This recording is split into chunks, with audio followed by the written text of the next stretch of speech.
For this tutorial, you'll need your selected yarn. I'm using 2 yarns for this project and we'll be holding both of them together.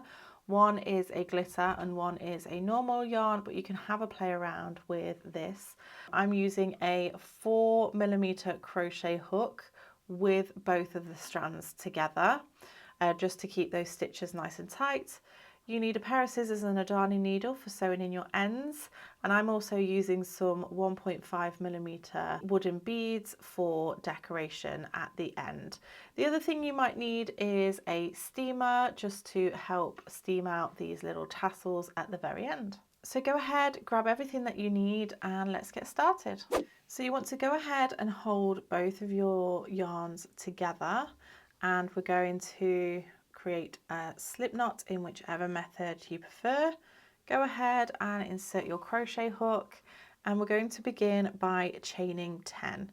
So it's yarn over, pull through, that's 1, yarn over, pull through, that's 2, 3, 4, 5, 6, 7, 8, 9 and 10. So we're going to now insert our hook into the very first chain to form a circle. So going into that chain, yarn over, pull through, and there we have our center circle. So we're going to be working our round 1 into this center circle. We're going to begin by chaining 2, 1 and 2. That counts as our first stitch. We're then going to work 19 double crochets into this circle. So we're working in UK terms. In the US, this is known as a single crochet. So we're going to go into that center circle, yarn over and pull through. You'll have 2 loops on the hook, yarn over, pull through both loops on the hook. If you wish, you can take a stitch marker and mark the top of that very first chain, just to make note of where you are. So we have our chain 2 and then our first double crochet. So that's 1, 2 and 3. Go ahead, pause the video, work until you have 19 double crochets, and then meet me back once you're ready. So I've now worked my 19 double crochets.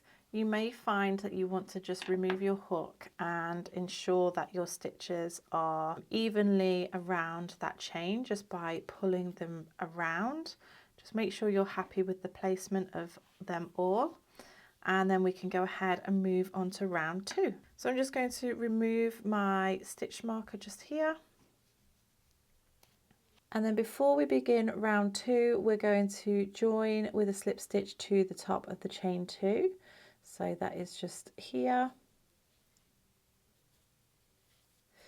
And then for round 2, we're going to start by chaining 5. 1, 2, 3, 4 and 5. That is going to count as a treble crochet, UK treble crochet, which is a US double crochet, and a chain 2. We're now going to do a treble crochet into the base of this chain 5. So that's a US double crochet, yarn over, insert into the base of the chain 5, yarn over, pull through. You will have 3 loops on the hook, yarn over, pull through 2 loops. You'll have 2 loops on the hook, yarn over, pull through 2 loops on the hook. We're then going to work a double crochet, which is a US single crochet, into that next stitch. So double crochet and then double crochet into the next stitch, double crochet. Then we have a pattern repeat. So we're going to do a treble crochet, chain 2, treble crochet into the next stitch. So yarn over, insert, yarn over, pull through, yarn over, pull through 2, and yarn over, pull through 2, chain 2, and a treble crochet into that same stitch. And then to finish the pattern repeat, we're going to do double crochet into the next stitch and double crochet into the next stitch. And we'll repeat that again. Into the next stitch, we'll work a treble crochet, a chain 2, and a treble crochet, and then work a double crochet into the next 2 stitches. So 1 double And there's the second double. So this was our first repeat, and we're going to repeat that 4 more times. So this is 1, and then you do 2, and then this is the second repeat. So treble, chain 2,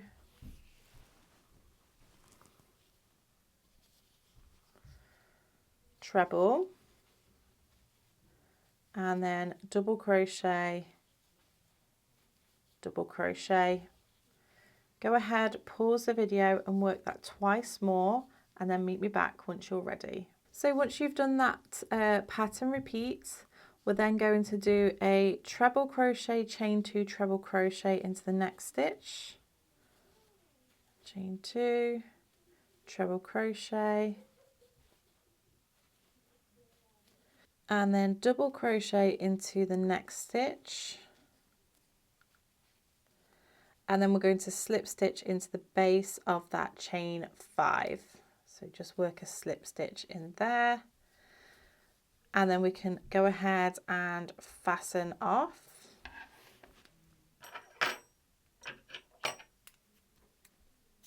So what you can do here is go ahead and sew in your ends.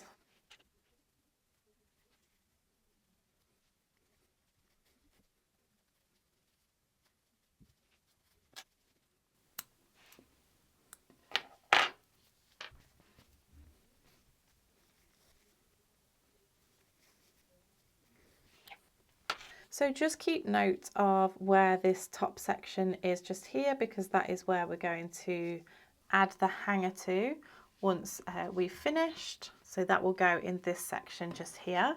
But now what we want to do is we want to make the tassels. So we're going to cut 14cm strands of each colour. So we're going to have 28 strands in total. So just take a tape measure and measure these out. You can either do them individually or together. It's totally up to you. Now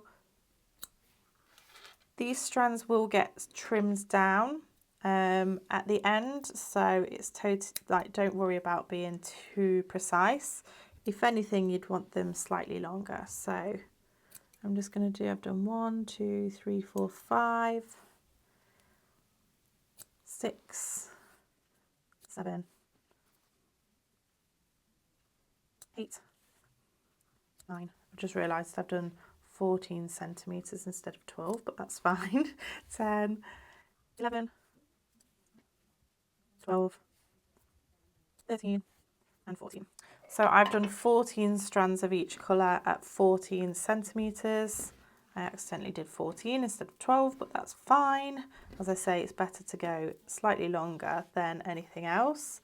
I'm just going to just take a little bit off this, just because I know that they are slightly longer. There we go. So I have all of my strands. And what we're going to do is we're going to take 4 strands. So we want 2 of each colour, and then we're going to fold them in half like so. And then we're going to insert our hook from the back, so from the back of the work to the front through this chain 2 space just here. So we're going to pull that through,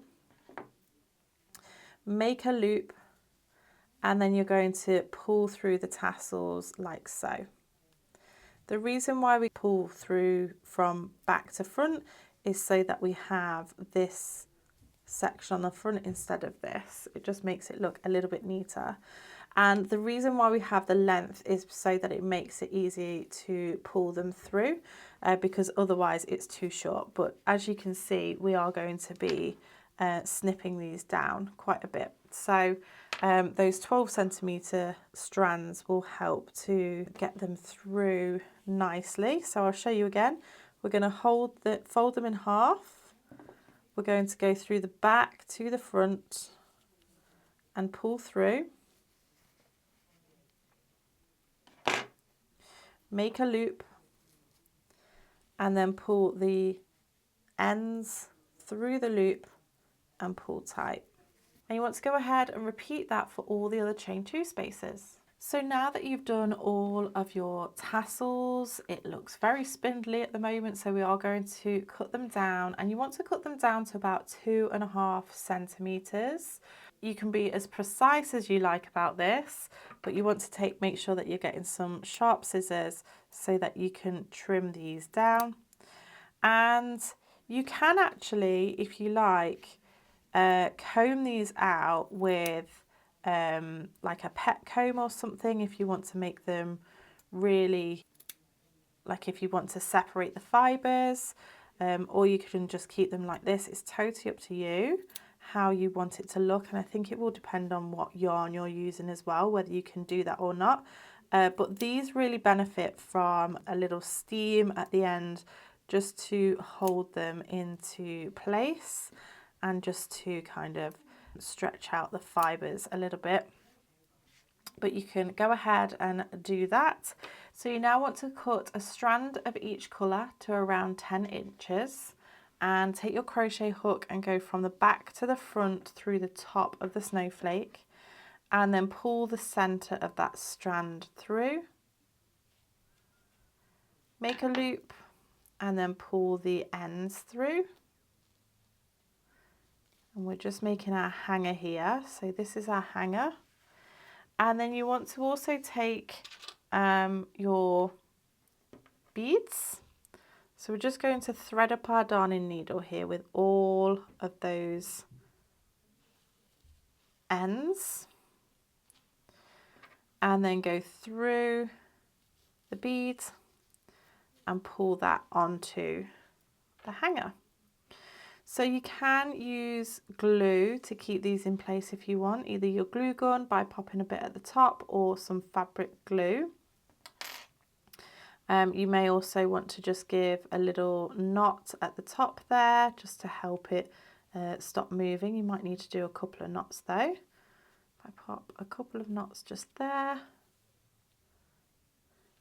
And then you want to do a knot right at the top of your hanger. So I'm going to pull that through, and then I'm just going to try and get that knot up as high as possible to the ends, and then I can just go ahead and just trim. And again, if you've got some fabric glue, you may wish to just put some on that knot as well. But after you have steamed your tassels, you then have your Scandi snowflake. So I really hope that you've enjoyed this really quick and easy pattern. And if you like this video, then I think you might like this one too.